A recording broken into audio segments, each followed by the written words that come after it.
Hey guys, welcome back to my channel. So this time it's a bit of a different battle report. By now you'll be used to seeing 9th battle reports on my channel. And this time it's going to be a Flames of War battle report. I also I had a lot of Germans for Flames of War, of which I sold a lot of them to a friend of mine. I still have these Germans, I still have some Russians and some British, I believe. But this is one of the armies for Flames of War that I hold quite dearly, because it's in Flames of War it's not that usual to convert your pieces, and this is the army that you can go crazy with in terms of conversions, just because the models are not available on the market partly. So it's the Schwere Panzerabteilung 653. Yeah, I am Dutch, so I'm also quite good at the German pronunciations probably. Yeah, so it focuses on the elephant tank hunters, which you see on the right. They're also sometimes called Ferdinands. I have a book about the history of the Ferdinands and the elephants, and this specific battalion during the Second World War. And it is quite interesting. So I try to keep the army as close to the historical background as possible, at least in some of the settings, whilst still being a bit of a competitive army list. So we have the elephants, then to the left of the elephants we have an up-armored Tiger Porsche. So the Tiger Porsche normally had a little bit of a limited front armor compared to the elephants. This one I actually used green stuff to up-armor this Tiger Porsche. Then to the left of that we have a very unique tank with a Panther hull and a Panzer IV turret molded on top of it. And then in the back left corner you can see a Panther hull with a quad anti-aircraft turret and a T-34 that they also converted to be an AA gun. And in the front right you can see, currently it's being used as an objective, but I can also play it in the game. It's a Berge Elephant, so that's a recovery vehicle. It's a vehicle used to tow out the elephants once they get stuck in terrain and stuff like that. All of these vehicles were historically used, and it's mostly due to a couple of engineers in the army that were really creative in keeping up the equipment and having a lot of spare time on their hands, so they were able to do all kinds of these modifications to the tanks. The Jagd Panther that you see in front is also being used as an objective in this game. And for some of you that are not that used to German camouflage, this is actually camouflage that was being used by this unit. So it might seem really striking and really obvious to see in the field, but apparently it worked out quite well for the Germans. So it has a little bit of this natural camouflage just for Western Europe, and yeah, it worked quite well. In back you still see some Stu Haas assault guns and some Nebelwerfers, and on the front left you see some motorcycle teams. I'm not putting out any army lists at this point because I think that a lot of my viewers are not really used to seeing Flames of War, so the army list is not going to be that informative. So I'll just go into the battle and banter on about Flames of War as we're going. Here you can see us getting started with the battle. My opponent, he's going to be the defender in this battle because he has a less mobile force than me. So in Flames you have a distinction between a tank company, a mechanized company, and an infantry company. I'm playing a tank company, quite obviously, and my opponent is playing an infantry company with a lot of infantry. So he has 3 full Fallschirmjager platoons. They're fearless veteran for those that know the ratings. Then he has a big artillery platoon of 4 guns of 15 centimeter howitzers. He also has 2 10.5 centimeter howitzers and 2 8 centimeter mortars. And otherwise, yeah, it's just infantry, fearless veteran infantry. We are playing counterattack, so there's 2 objectives. There's one in the top left and one in the bottom. So the deployment zone of my opponent is at the top left corner in this scenario, and my deployment zone will be in the top right corner. My objective for this game is to hold and secure one of these two objectives. So the one on the top left is just below the first big gun that you see on the left, and the one in the bottom right corner is a little bit to the southeast of the house that you can see. My opponent can deploy 2 of his infantry platoons and all of his guns, because he's using mobile reserves and he doesn't have any tanks. And he can hold 1 of his infantry platoons in ambush. Being in ambush means that you can pop your unit somewhere in your deployment zone, outside of 40 centimeters of any of my teams at the start of any of your turns. And for the recce's, that has to be outside of 20 centimeter also if you're out of line of sight. So normally it's only in line of sight that you have to stay outside of 40 centimeters. Yeah. So my goal for this game is to just go to the bottom objective as quickly as possible, because the top objective is well better defended than the bottom one. My major tools for this game are probably going to be the Stuhas, because they are breakthrough guns, so they don't allow any infantry save. So infantry in Flames of War normally has a 3-up save against anything. So this is like a 9th Age, basically an Aegis save, an unconditional save that you cannot modify in any way. And these breakthrough guns, they negate this. So this is the only way in Flames to negate these saves. So here you can see the final deployment with the objectives indicated. My opponent basically just has a lot of infantry, and I have my entire army crammed into a little space on the right. We're going to start with my recce deployment. So for my recce deployment, I am allowed to get a full move with my motorcycle teams before the game starts, and this is, in this scenario in particular, quite interesting, because I can just force my opponent to go onto the objective as quickly as he can. So in Flames of War, there's no kind of set limit of turns for most scenarios. Sometimes you have conditions like before turn 6 you have to be within 40 centimeters of the objective or something. For this scenario, I don't believe there was any condition, but maybe in like turn 6 or so I had to capture the objective. I don't remember. But I also had Flames of War games where I just played for like 18 turns and then the time was up and then we concluded the game. Yeah, so I'm just trying to put pressure on my opponent for getting to the objective. So this is a counterattack battle. This requires my opponent to also be slightly mobile.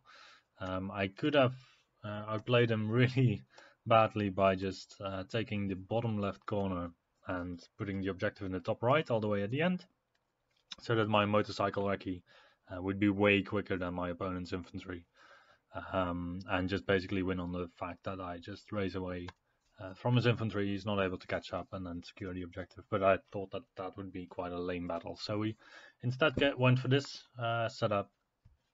And yeah, it's going to be interesting to see whether all of this infantry of my opponent is going to be able to cope with my heavy tanks. So these infantry, they have been equipped with Panzerfausts. I don't know about how well versed my audience is in Second World War gear, but Panzerfausts are meant to bust tanks. So in Flames of War, this means that they can shoot 10 centimeters, which is really short, and they are not allowed to move and fire. So basically you can just measure out where your opponent can shoot with his Panzerfausts, and then you can be safe. But in assault, in close combat, basically, which is also possible for tanks and infantry, they shred tanks like crazy. And as you can see, my opponent here near the objective has like 20 infantry stands. In my entire list, I have like 8 tanks, so, or at least 8 tanks that are decent at being tanks and not open top like the AA guns. Yeah, so basically for my opponent, the battle is going to be focused heavily on just staying at the objective, because as long as we are both at the objective, it's fine for him. I don't win if he is still around there, so I really have to shift him away from the objective in order to win. So his goal mainly is going to be to dig in around the objective, set up some defensive positions, and just bombard my tanks into oblivion, hopefully destroying them quite efficiently. So in Flames of War, it's still quite efficient to bombard tanks, way more so than it would have been in real life. But then Flames of War also counts defects or crews just giving up on the battle as destroyed tanks. So if you get hit by some very big artillery shells in a tank that should be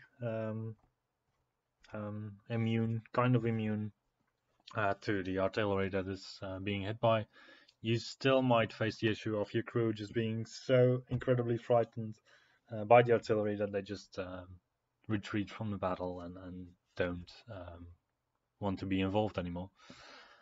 So that is also represented in Flames of War by a kill. Yeah, so my opponent is establishing his position around the objective. I'm gonna try and kill most of his infantry down there. So right now he has 2 infantry platoons at the bottom, he has 1 infantry platoon at the top, so it could be possible that the top is more interesting to actually go for in terms of just capturing the objective, but then again the top objective is still protected by his guns. I chose for just going to the infantry at the bottom, and I think that on the long term it might have been better to actually go for the objective on top, just because there's less infantry stands there. I mean, the guns, they can still shoot me, but the elephants, they are so well armored that even the big 15 centimeter guns, they won't be able to penetrate my my elephants frontally, so they would have to bombard. So direct fire is not going to be an option for him. And just to give you an idea, these 15 centimeter guns, that means that the barrel diameter is 15 centimeter, so the shells also have a diameter of 15 centimeters. That is quite a big shell. That is really a big shell. So if you have a tank that can just cope with a direct hit from a 15 centimeter shell, yeah, that's a well armored tank. We are playing 1750 points here. Elephants, they cost 300 points apiece, which is incredibly expensive for a single tank in the game. So most tanks, like a Sherman or a Panzer IV, which are the most common tanks, I would say, they're around 90 points, and then depending on the rating, on the skill of the crew, and etc., you're gonna be a little bit cheaper or a little bit more expensive. And something like a Panther would be like 120 points, I think, or 150.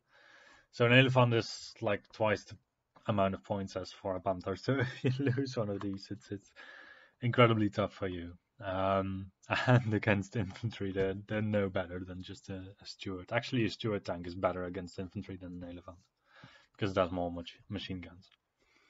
So the Elephant is mostly suited as an anti-tank tool.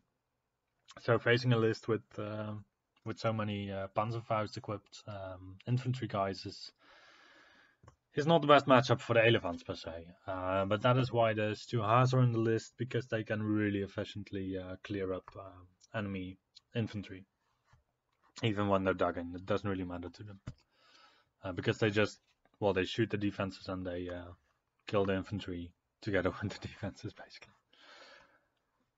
Yeah, so my opponent is just going for the objective, digging, hiding 1 platoon from me behind the woods, and I am doing my best to try and evade his artillery fire. So artillery fire in Flames of War goes with the use of templates. So you can see the template on the bottom left.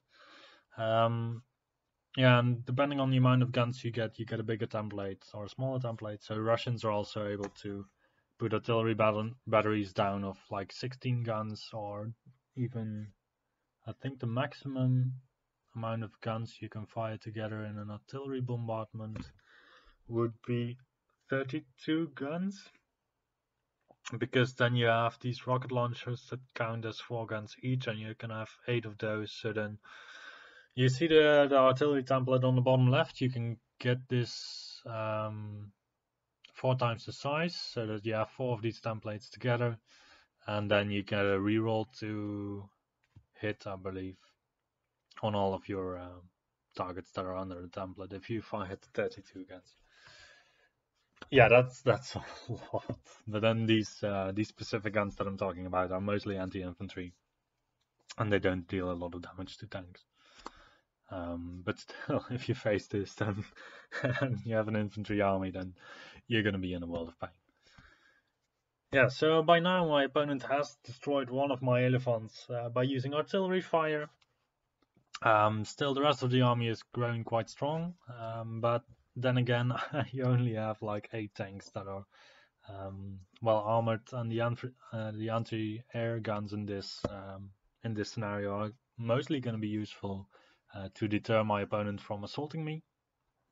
So if you assault your enemy, you're going to go into close contact and basically try to just put your Panzerfaust on the top of the tank of the opponent and just shoot at point blank range.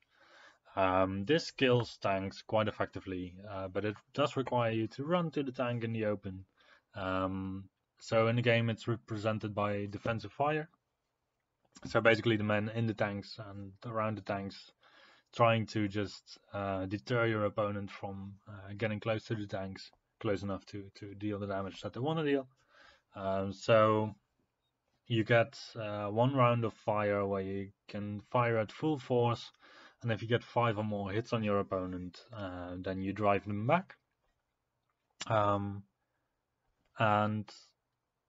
yeah, normally that is quite possible to do with a couple of tanks near the opponent's infantry, because in most situations your tanks have at least 1 machine gun. For me, the elephants also have a machine gun, so they're not the early version of the Ferdinands in this list, but they are. Oh wait, am I saying that correctly? I believe the elephants were the ones that didn't have the machine guns mounted, and then when they converted them to Ferdinands, they also fitted them with a machine gun. But I'm not totally sure about that. That one of the 2 names indicates the version that doesn't have the machine gun, I believe. So normally a tank has 1 machine gun at least. 1 machine gun equals to 3 shots, and then you need 5 hits to push back your opponent. Veterans are being hit normally on 4+. If there's smoke around, it's going to be on 5+. So on 5+, you would need probably like 15 shots to deter your opponent from charging into contact on average. And these AA guns, they provide 6 shots each because they have the quads mounted on them. So they are quite a big factor in deterring assaults from your enemy. Yeah, so by now I've managed to root out one of my opponent's infantry platoons, and it's looking really great for me at this point, because I only lost 1 elephant. I lost one of my anti-aircraft tanks, and the rest of my army list is still quite intact. So that is something I've got going for me. By now my opponent is also pulling up his other infantry platoon to reinforce his position at the objective, and he's just trying to survive basically. Yeah, it's going quite well for me, I would say, at this point. And maybe this should have been the point where I would have still gone for the other objective, had it not been for the fact that the Stuas are actually quite far away from the other objective in the top. But the thing with these tank platoons is that they are still quite mobile. Elephants are less mobile than other tanks because they're quite heavy, so they're slow tanks. But still, you can move 20 centimeters with an elephant, 30 centimeters with a regular tank. And then the Germans have a special rule where on a 3+ they get an extra 10 centimeters movement after shooting. So you could still get around quite quickly to the other side of the field. My opponent's infantry in the middle of the field has now moved at the double, so I get double shots against these. So I will be quite efficient at taking them down. So I am shooting with all my might at his infantry platoon that rushed to the objective, and I am removing quite a couple of stands from there, whilst I'm also trying to whittle down the other infantry platoon. Yeah, I must say that it seems to be going quite well for me at this point. But then again, with the bombardments of my opponent, I have to be really, really careful to not give him too many tanks underneath one template.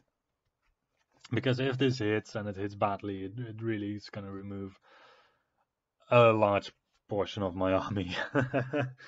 So what usually happens for artillery is that you first have to try to range in onto your target. I'm a veteran, so this happens on a 4+. So you would say that it's 50-50 to range in. If I'm concealed, so if there's any hatches in between the observer, that is the spotter for the artillery, and the target, then it's on a 5+ instead. But then after your first range-in attempt, you can do a second range-in attempt and a third range-in attempt.